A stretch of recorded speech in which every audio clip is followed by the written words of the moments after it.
Hello friends, distance formula करने के बाद आज हम सीखेंगे सेक्शन फार्मूला।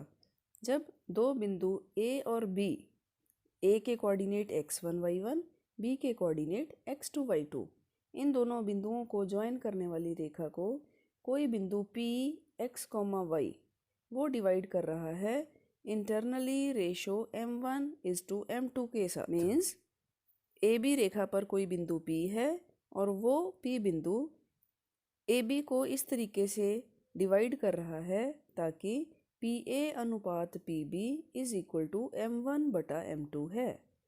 तो हम उस बिंदु P के कोऑर्डिनेट्स x, y की कीमत पता करने जा रहे हैं। ये होगा हमारा सेक्शन फार्मूला। जिस तरह हमने डिस्टेंस फार्मूला में किया था, ए पी बी तीनों से हम x एक्सिस पर लंब परपेंडिकुलर ड्रॉप करने जा रहे हैं। देखिए चित्र, ए से बना R, A R, P S, B T, ये तीनों हमने परपेंडिकुलर ड्रॉ किए। सिमिलरली ए क्यू और पी सी, ये दोनों परपेंडिकुलर हैं पैरेलल टू एक्स एक्सिस। इस तरह की कंस्ट्रक्शन करने के बाद हमें दो त्रिभुज मिले, त्रिभुज पी ए क्यू और त्रिभुज बी पी सी, जो कि आपस में समांतर हैं, सिमिलर ट्राइंगल्स। और जब दो ट्राइंगल सिमिलर होते हैं तो उनकी कॉरस्पॉन्डिंग साइड्स का अनुपात भी बराबर होता है। मीन्स भुजा पी ए बटा B B is equal to A Q बटा P C is equal to P Q बटा बी सी।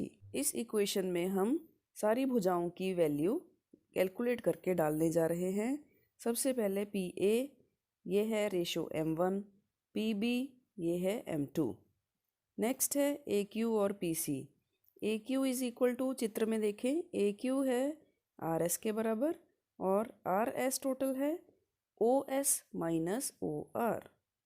ओ एस की वैल्यू x है, ओ आर है x1, इसलिए ए क्यू हुआ x माइनस x1। नेक्स्ट है पी सी, इसकी लंबाई है एस टी के बराबर और एस टी है टोटल लंबाई O T minus O S. चित्र से ये अच्छे से क्लियर हो रहा है। अब इनकी वैल्यू x2 माइनस एक्स, इसलिए पी सी हुआ x2 minus x. Next is P Q, P Q ऊपर से नीचे की तरफ, total length P S minus Q S, लेकिन क्यू एस ए आर के बराबर है, इसलिए ये लिखेंगे P S minus A R. और अब इनकी value y minus y1, it is P Q equal to y minus y1।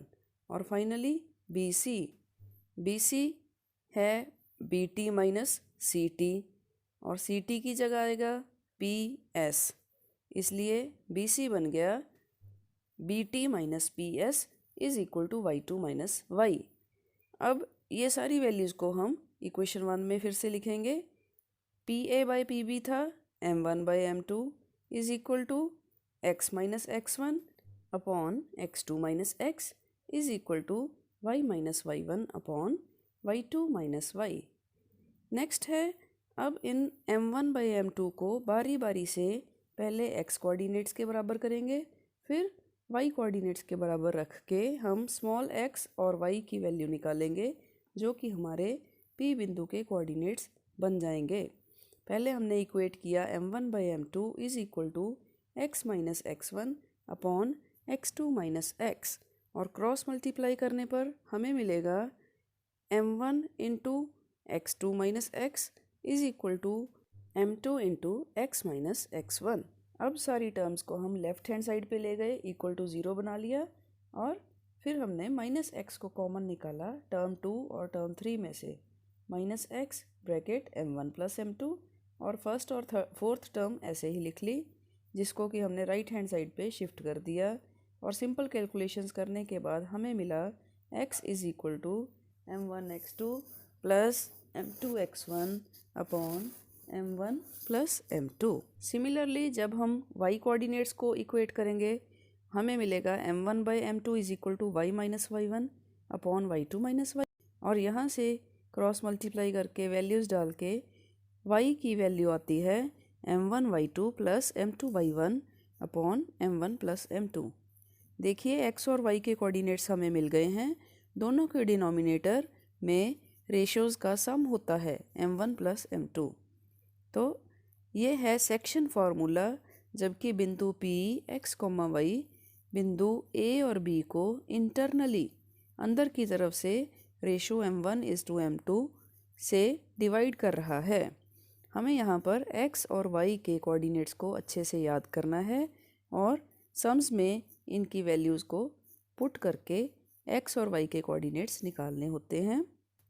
एक स्पेशल यहाँ बात देखने वाली है कि जब बिंदु P AB को बिल्कुल मध्य से काटेगा, बिल्कुल मिड में होगा, तो उस केस में रेशो m1:m2 बन जाएगी 1:1 और इसलिए x के कोऑर्डिनेट आ जाएंगे x1 प्लस x2/2 और y के कोऑर्डिनेट होंगे y1 प्लस y2/2।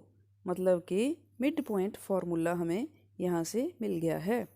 आइए अब सेक्शन फार्मूला को अप्लाई करने का ढंग सीखते हैं एक एग्जाम्पल के माध्यम से। Example 1, find the coordinates of a point which divides internally the line segment joining the point 35 and -79 in the ratio 1:3। तो पॉइंट दिया है P जो कि रेशो 1:3 में डिवाइड कर रहा है। A बिंदु है 3,5, B बिंदु है -7,9। यहाँ पर हम x1, x2, y1, y2 ये सारे पहले लिख लेते हैं। x1 है 3, x2 -7, y1 5, y2 9।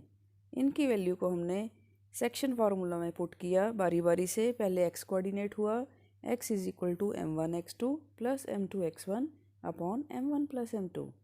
वैल्यूज़ रखेंगे 1 × -7 plus 3 × 3 upon 1 plus 3 m1 plus m2। ये पहले बॉड मास के अकॉर्डिंग मल्टीप्लाई, ये हुआ -7 plus 9 upon 4 is equal to 2/4 और कैंसिल करके फाइनली x की वैल्यू मिल गई 1/2। नेक्स्ट इज़ y का कोऑर्डिनेट है m1 y2 plus m2 y1 upon m1 plus m2। Values रखेंगे, मिल गया हमें 1 × 9 प्लस 3 × 5 अपॉन 1 प्लस 3। ये बन गया 9 plus 15 upon 4 equal to 15 plus 9 24, 24/4 और कैंसिल करके 6 आ गया। x की वैल्यू है 1/2, y की वैल्यू है 6। इसलिए बिंदु P जो कि AB को डिवाइड कर रहा है उसके कोऑर्डिनेट्स हमें मिल गए 1/2, 6। है ना आसान तरीका, अगर हमें सेक्शन फार्मूला अच्छे से आता है। आप भी इस तरीके के और सम्स अपनी कोर्स बुक में से करें। अगर कोई समस्या आती है तो हमें कमेंट बॉक्स में लिखकर हमसे पूछें। हमारे अगले वीडियो में हम इस तरीके के और भी सम्स करेंगे। और आपने अगर वो वीडियो देखना है तो हमारे चैनल को सब्सक्राइब करके बेल का बटन ज़रूर दबाएं। केवल बेल के बटन से ही अगले वीडियो के नोटिफिकेशंस आप तक पहुंचेंगे। आज के लिए साथियों बस इतना ही। खूब मेहनत करें। Take care and work hard. Bye bye.